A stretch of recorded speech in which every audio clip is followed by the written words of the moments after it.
Welcome to the Future of Resolution, Miles Mediation and Arbitration's podcast.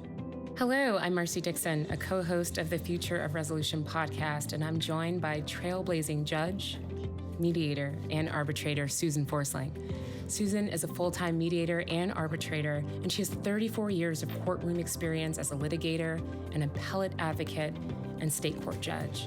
Susan, thanks so much for being here. Oh, thanks, Marcy. This will be really fun to do. For anyone wondering, Susan and I are, in fact, in the same room, sitting about 6 feet apart, and we are sitting in the conference room that bears her name. It's the Forsling Conference Room at Miles Mediation and Arbitration's flagship office here in Atlanta.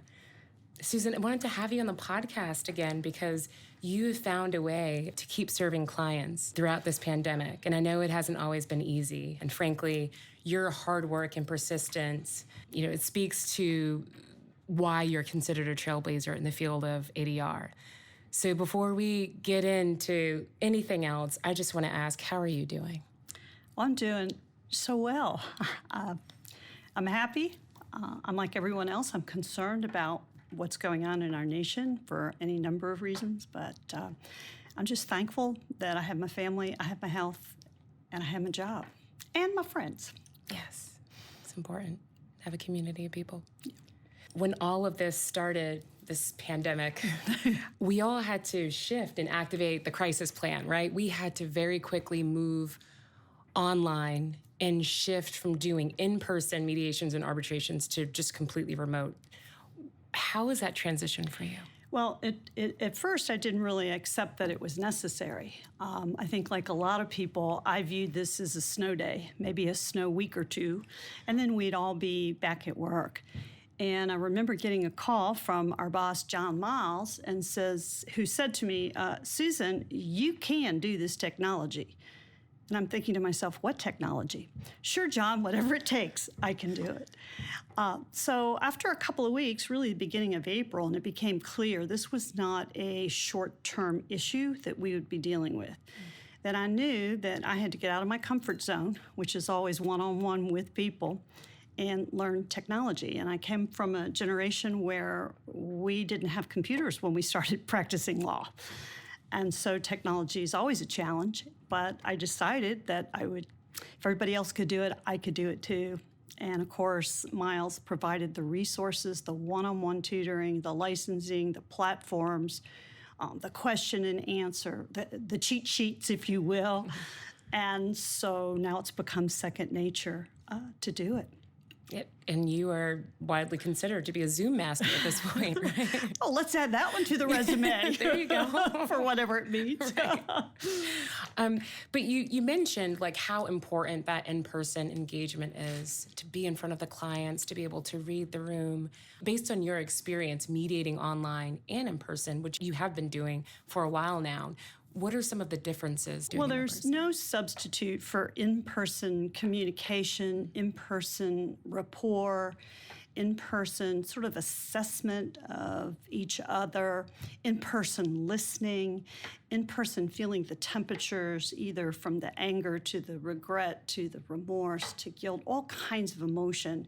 And there's really no substitute for that.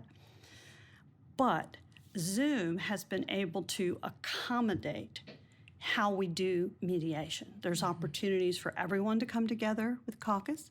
There's opportunity for the mediator to spend as much time as she wants in each of the rooms. There is time for the lawyers, if they would like, to have their own kind of private conferences and chats. So we're able to do what we do, and we're able to do it well, and cases are settling. But the one thing is missing is that what I would call engagement with particularly the client, not with the lawyers so much, but the client. So what I've had to do is be intentional about creating that engagement. And it begins from the minute they come on the call. I try to find a connection of some sort. I introduce myself. I talk to them about the process. I explain how easy the platform is. Then as we are getting involved in the substantive issues of the case, I make sure that I ask very pointed questions, some open-ended. You understand? You okay with this? Is there something about this that might not make sense? Do you have a different view on this? Am I missing something? To try to keep them engaged. And it works if you're intentional about doing that. Everything that you stated, like the ability to tap into emotional intelligence, to connect with the parties, everything that makes you so effective at what you do. That is one of the primary reasons why clients will not stop requesting you in person. And we opened our offices June 1st, and you made the very hard decision to start mediating in person, and you've been doing it ever since. Can you talk about that process? What influenced your decision to do that? Well, the clients influenced the decision. The lawyers were contacting me, and they were saying to me, Susan, we've done Zoom. We know Zoom's effective. But in this particular case, there's a need. Just give you two quick examples. I had a case where it was a malpractice case, and the dentist doctor did not want to consent to settlement, and he has that right under his insurance policy. And so the defense lawyer called and says, Susan, we've got to do this in person, because the only way we're going to be able to get this doctor's consent is if he can hear from you as a neutral about the potential risk of taking the position, I will not consent to any settlement. And that really impacted me. And I knew he was right, so we did it. It took 3 hours in person, but we got his consent and we got the case settled. And one other example was a plaintiff's attorney. Again, it was a medical negligence case. And he called me and he said, Susan, my client has unrealistic expectations. We need to meet in person because I need for you to take her through the process, talk to her about risk, and do what you do in terms of creating a relationship with her and explain to her the best that you can about her potential risk and why her value of this case may be a bit unrealistic. And I believe that dialogue will be lost if we do it through a virtual platform. So it's really been driven by particular issues, as different as the two examples that I've given you, on a case-by-case basis. And so what I do is I listen to it, I assess it, and if I agree with it, then we come on in and we do it in person. And I'm really thankful that I've had the opportunity to do it, because Miles is a very safe place to mediate in person. Mm-hmm. I have absolutely no hesitation about coming here and being protected from the virus. For all of the reasons that you outlined, Susan, your clients want to mediate with you in person. But there are also a lot of, I think there are a lot of attorneys that are just waiting on the sidelines until court functions resume, hopefully not until jury trials resume, because that might be a while, but there's still value in moving these cases forward. And you've been very vocal on providing advice for attorneys on ways that they can keep their cases moving. Well, litigation is necessarily a fluid process, but it is a process that is designed with an end toward resolution. Okay. And resolution brings the number one thing that everybody is looking for in litigation, and you're thinking victory, closure. Certainly they want victory, but they also want closure. And so my belief is that, yes, you get your cases prepared, but that's not necessarily the ultimate goal, because you can be prepared, you can be ready to go, but then there's nowhere to go, and yet you do not have resolution and closure. So I've been telling folks that it's kind of like being on an interstate and you're really, really having a nice little legal clip, but you're moving along well, and then there's a toll booth. Everything is backed up for miles. So you're ready to get to your destination. You're on track to get to your destination, but you just can't get there. And so I believe that if we can use ADR to bring closure to people, we have accomplished one of the most important things that people desire when they're in litigation. The other thing people like in litigation, but rarely can obtain, is control. one of the things that I talk to my clients about every time in my little opening caucus with them is today's a day that you can control the outcome. After today, judges and juries are going to make decisions, and it's not going to be in your control. And so I encourage people at this time, when so many things are so out of control, to consider ADR, either arbitration or mediation, to be a part of the way to control their litigation. And then I think the third thing in terms of, general concept is that litigation is stressful. Perhaps because there is no control, perhaps because it's not predictable, perhaps because it's just hard. It's very invasive, time-consuming, expensive, but it is stressful. I make the joke that in court, even when someone may have won their case, they never turned to their lawyer and said, hey, can we do it again? No one ever. In a time where we have so much stress related to the pandemic, how it shaped our lives, fear of our loved ones getting sick, wondering if there's going to be enough money at the end of the month, whether all of the things we need, we're going to be able to take care of our families. You don't need the added stress of litigation. And if you can take that out, there is such a benefit to it on a human, mental health level, because the process works. So I think those are the things that would say to me, having been on both sides, all sides, litigation, right, a judge, now a mediator, that makes this process really important during this particular season. This is such a difficult time for all the reasons that you just described. It's also difficult for new lawyers who are entering law. They either, depending on what state they're in, the bar exam didn't happen. Oh my goodness, can you imagine? No. You talked about all dressed up and nowhere to go. My gracious, the amount of time that's spent studying, my heart goes out to these men and women. Mm-hmm. Even for the young attorneys, maybe this is their first year practicing. What advice do you have for them? I mean, this is unprecedented, in my opinion. There needs to be another word for that, because there's nothing that prepared us for this. It is unprecedented. We've had interruptions through recession. We've had pause and concern after 9/11, but we've had nothing this pervasive that has interfered so dramatically with how we go about the business of practicing law and resolving disputes.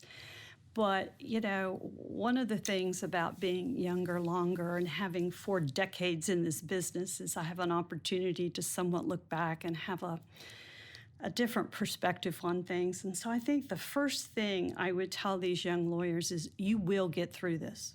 There is no question about it. You will get through this. I can't tell you when, and I'm certainly not going to tell you it's quick, and I'm not going to tell you it's easy, but you will get through it. So what should you do during this time? I think that what you do is you take advantage of every work opportunity to do as many different things in different ways as you possibly can. If you're asked to do anything, say yes to it. You feel like, well, maybe that's not something I'm used to doing or I'm comfortable with, learn it. Learn as much as you possibly can in this season. Read as much as you possibly can. Stay positive, stay flexible, have a really good attitude. And I think what I would say to you, I'm thinking of my son, who's not so far removed from being that first-year lawyer, is you want to come out of this in a way that you have positioned yourself to be valued by the people you work with, to be considered dependable, and maybe even be considered indispensable. Oh, such great advice. That's the Mama Forsling advice. I have my young men here at Miles that refer to me as Mama Forsling, and that's because I can talk to them in that kind of a way. So if that's the case, Mama Forsling, what advice do you have for parents, for working professionals that are trying to navigate this as well? Oh, well, my daughter's one of those. She's trying to navigate it. Usually looks like both spouses, partners, significant others working, children in the home, trying either to take care of, be daycare center for, or be teacher and educate children, while each of them have demanding jobs. My daughter's got a little 3.5-year-old, and she works full-time and has a really tough job. And so it's very, very difficult. And obviously, I have a lot of clients who are going through this, particularly the lawyers. And I always ask, what are you doing? How's this working for you? What are your problems? Let's talk about it a little bit. I think the first thing is, and I'm a real positive person, is that embrace the good. What I'm hearing from my clients is, I've got these little kids and I really don't know them that well as I should. And now I am getting to know them. I'm spending time with them, and it's really, really fun. That's good. I no longer have to commute. That's really, really good. Hear, hear. My daughter says, Mom, I no longer have to go to all these after-hours marketing type events. No disrespect, Marcy, but there's CLEs. There's so many events that you put in your long day, and those have been put on hold. Some people are saying we like being able to dress casually. Some people are saying I get remarkable efficiency. So I think the first thing I would say is sort of embrace the good that has come out of that in terms of more time with your loved ones, and particularly more time with the kids. The second thing I thought about is I think it's important to develop a schedule. I have a good friend, and she and her husband are my age, both working full-time. They drove to Chicago because her daughter just had a baby. So we've got husband and daughter, brand new baby, and then the grandparents, and they're all there working. He's with telecommunications. They've got great bandwidth. And they got to have a schedule. So, okay, they all have their little places. So, okay, for an example, Marcy, you're going to work tomorrow from 7:30 to 9:30. Your husband going to work from, 10 to 12. You're going to alternate and be flexible, but have some sort of a schedule or routine. Why? So that each of the parents know, I'm going to have time to get my work done, because that's essential. Just knowing that you're going to have that set apart time.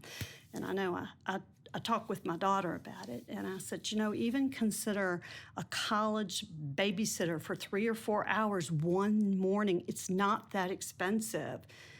Both of you know you've got some time apart. So I think kind of set up a routine, set up a schedule for each other, and, help the kids. And I'm big on this in life, but my third thing I would say is give yourself grace. We all think we have got to be the perfect parent, the perfect educator, the perfect encourager, the perfect employee, just fill in whatever blank. And when we're wired like that, that makes us good at what we do in part. But in a time like this, you've got to give yourself some grace. And what I would say to these parents, your kids are going to turn out just fine. They're going to be great. And they're going to be great because you've invested in them, and you're home with them, and you're modeling them family. Don't worry about the small stuff. Give yourself grace. But the final thing, and again, you can tell, I've been talking with clients and talking with my daughter, you got to have an agreement that you're going to stop working at some time during the day. The biggest problem I've seen with this is everybody believes, well, we're home, so we can work 24/7, because nobody's going out to dinner, nobody's going to party, nobody's traveling, so all bets are off, and it's 24/7. And with social media and with email and text, we all tend to embrace that. Parents need to have a time to stop, put the kids to bed, have a time with one another, relax, get some rest, and get some sleep. That is hard to do because you just want to be good at your job, and you feel like you want to make up for it. Whatever time I've lost during the day, I'm going to make up for it. That catches up with you. Fatigue. And we all know none of us do our best work. So that's my little advice to folks, having lived it firsthand with with my daughter and with my clients, talking them through it. I will say, as a parent, Susan, that is fantastic advice. It is. Well, I know you and your husband both work, and you've got those precious 2 little girls, and I know they're full of energy, and you just wanna be everything for them. Be you. Yes. What I particularly love is focusing on the good, and that's certainly something that I know that we're all striving to do. And there were points in this period where it was hard to do that. I mean, this is a historic time for so many reasons. Yes. There's so many social issues that have come to the forefront. There's so much political discord. As someone who specializes in conflict resolution, what advice do you have for people who cannot see another person's perspective or find common ground? That is absolutely a wonderful question, and it's a pertinent question for ADR, but to what you just pointed out, an even more pertinent question to what we're seeing socially and the discord that we're seeing. You know, one thing I am thankful for during this pandemic is that I am able to listen to both sides of the discord. I am able to inform myself on issues, and I have more time to do reading about each side and what they're thinking. And so that is really a blessing, as opposed to it's just something on my radio. Other people should deal with it. I don't need to think through it or respond to it because I've got to go to work. So I've been very thankful. But as you might imagine, in mediation, quite often we deal with folks who think that there's one perspective and it's theirs. And in the mediation context, I listen very, very carefully so that I understand the perspective first. I think if I could say one word to our culture, if I could scream it across the nation, it would be the word listen. You might learn something. You might understand why people feel the way they feel, why people do the things they do. So the first thing I think we have to do, and what I do in mediation, is I listen. The second thing that I do is I affirm. I don't necessarily agree, but I affirm. And in a mediation context, I will say, I understand that's your truth, and I know you're honest about your truth, and I know nobody's going to convince you that that's your truth, and I'm not here today to tell you that that's not your truth. I'm not. I affirm that in you. I just need you to understand that there are other people who don't necessarily agree with that perspective or think things through the same way, but come out with a different result. I think by doing that, you sort of validate the position. Now, in a mediation context, I always discuss it in the context of jurors, but the same would apply culturally. I would say to them, look, this is your truth, but when you get in the courtroom, the judge says to the jury, you get to pick the truth as you determine it to be based on the evidence, the lack of evidence. I said, so I understand your truth, but you know what? At the end of this, if we don't settle, there are going to be 12 people deciding your truth. And they can identify with you 201, they can disagree with you 201, or more likely, you're going to get some folks who understand what you're saying and see it your way, and other folks who do not. You don't know how many of each, and so the risk is that when it comes time for a jury verdict, the truth that the jury finds doesn't align with yours. So what I'd like for you to do is what I would say to them is think it through this way. You do not have to agree with the other side. And I think this is important for us culturally. We don't have to agree, but we've got to have the open-mindedness, which is the intellectual integrity to say, in a courtroom setting, you may not agree with that other side, but a jury might, and there's going to be consequences. The other side may not agree with you, but they got to have intellectual integrity and realize the jury might, and there's going to be consequences. And so when I think through that kind of way to address perspectives that don't align, I think about it culturally. We all don't have to agree, But we need to listen. We need to respect. We need to understand that our perspective may not govern the particular issue or the particular day or the particular candidate. We need to understand that. And then what we need to do is do our best to work through things in a way that is not destructive and collaborative, which is what we do in mediation.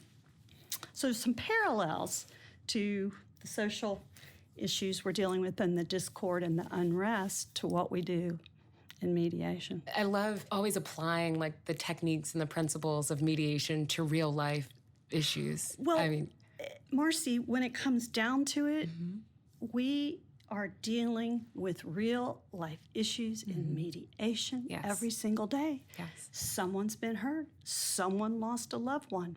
Someone entered into a contract and the other side didn't do what they were supposed to do. Someone is feeling betrayed. We deal with life. Another reason why in-person is good, because when you think about the people in your life that you do life with, it's that one-on-one Absolutely. that you do life with. And that's what we do here at Miles Mediation. But what we try to do is take the anxiety and the stress and the worry and the unpredictability about the part of life which is in conflict. You can't put a price on peace. I've said that all my life. And we all know that. That's a good one. Tweet that. Can't put a price on peace. Yep. Susan, how do you think the legal industry will change as a result of this time? You know, obviously, like everybody else, I'm not sure.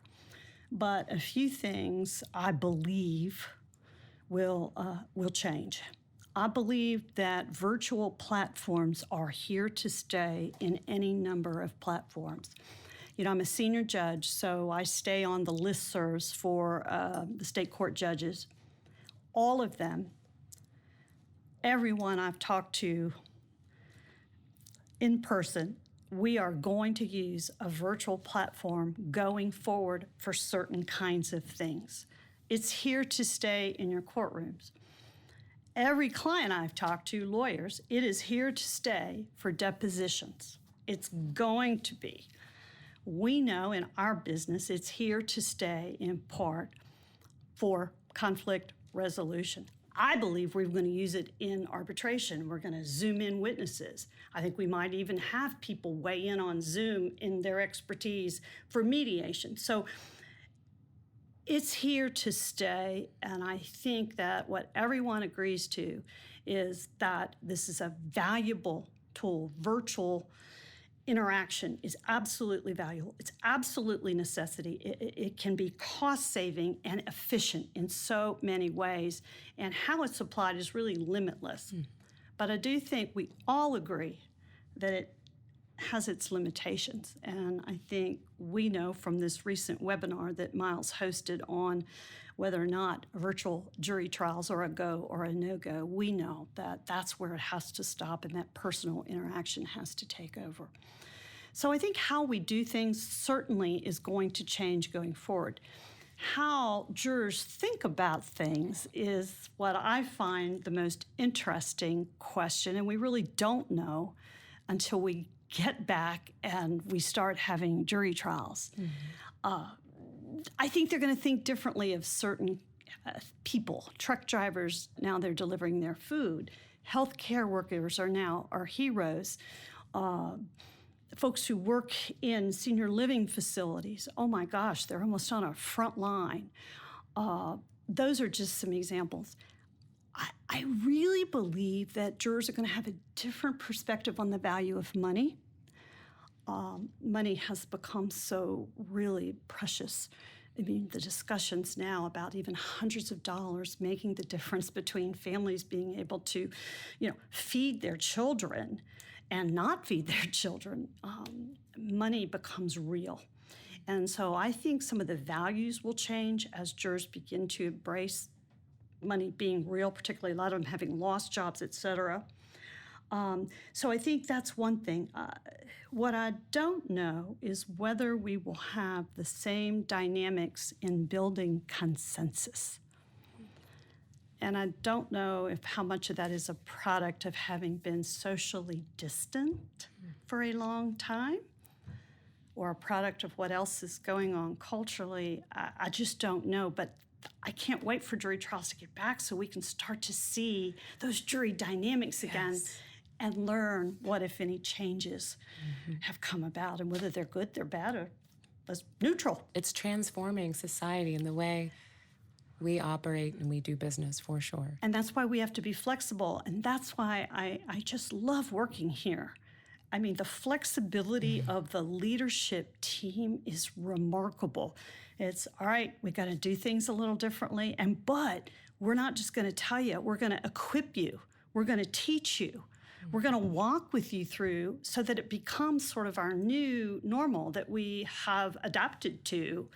And that's going to have to continue as we go about the business of getting jury trials back up, which I believe is going to be a while, but it's going to happen at some point. It's got to happen. Sure. At a point where it can happen safely for everybody. Yes. You give so much of yourself to others. I mean, people call you Mama Forsling for a reason. and not... I love people. I know, just and love people. Love you, and people love you. I'm very blessed to be have an engaging personality, and I just am thankful for that. What most people don't know, though, is that you have a passion for volunteering, and you've traveled the world. And I know that it's probably difficult for you to not be doing a trip this year. What lessons have you learned during your time in other countries? Yeah, I've been all over the world. And my heart is for women who are in bondage. And I don't just mean women in jail. I mean women who are in bondage in marriages from addiction. And so I've been to lots of prisons because they're in bondage. And I can walk in, and I didn't put them there. So they're real happy to see me because it's the first time they've ever heard a judge tell them that they are precious and they are valued and that they will get through this and that there is a life ahead of them. And mainly what I tell them is you may be guilty, but you are not condemned. And so let's get this attitude of freedom within yourself. I miss doing that, but you just can't. Now, we have enough medical concerns, even without a pandemic, doing these kind of trips. I mean, I've been to, Africa in the villages where they have, mud huts and no running water. You cannot. We just can't go there. It's difficult enough to go there safely. Other places that I've been. But here's what I've learned. I have this thing about every tribe, every tongue, every nation, and it comes from Scripture. And it's so true. Wherever you go, and mainly I'm engaging with women, we're all the same. I don't mean we have identical talents or identical appearances, but we have an identical value system of what we want. We love the same way. Those of us have children. They're our top priority in this world. We are nurturers. We take on responsibility beyond our capability, but we connect with our sisters, and we do it. And in all the places I've been, that notion of what it means to be a woman, that resilience, that courage, it binds us, absolutely binds us. So we're really all the same, and I just wish everybody would get that message. But to get that message, you got to get out of your comfort zone, and you got to go and get to know people who don't look like you and who didn't grow up like you. And you've got to listen, and you've got to learn from that. But I do miss that. I do miss it. I don't know if I ever get back to that, but it was some of the most incredible experiences in my life. Thank you for sharing that. Thank you. I'm going to take a page out of Joe Murphy's playbook. Joe Murphy. We love Joe Murphy. And he has the best playbook. Yes, he does. And I just love it when he says, "Is there anything I did not ask you that is on your heart? that you would like to share? That's kind of what you ask an expert witness at the end of a deposition. No, I think you, as always, have done an incredible job of just talking about the things that are important to our industry, important to our culture, and important to the well-being of the folks that we serve and we work with. So, no, as always, you covered it all. No. Well, thank you so much. Thank you, Marcy. You know, I love working with you and I love doing these things, although this is out of my comfort zone, as you well know. Well, I, as always, appreciate your time, your wisdom, and your inspiration. Well, thank you. You know, I tell you, wisdom comes from maturity and experience, good and bad. And one of the things I will tell you about being in this season of life, as much as you don't like being old, elderly, as the CDC calls us, you love the fact that the experience has brought you to this place. It's just a good season of life to be in, as long as you're healthy. You've been listening to The Future of Resolution, the podcast. You can follow The Future of Resolution on Miles Mediation and Arbitration's Instagram, Twitter, and Facebook. If you haven't yet, go to Apple Podcast, Stitcher, Spotify, and subscribe, rate, or review this podcast. Join us soon for another interesting discussion. Thank you for listening.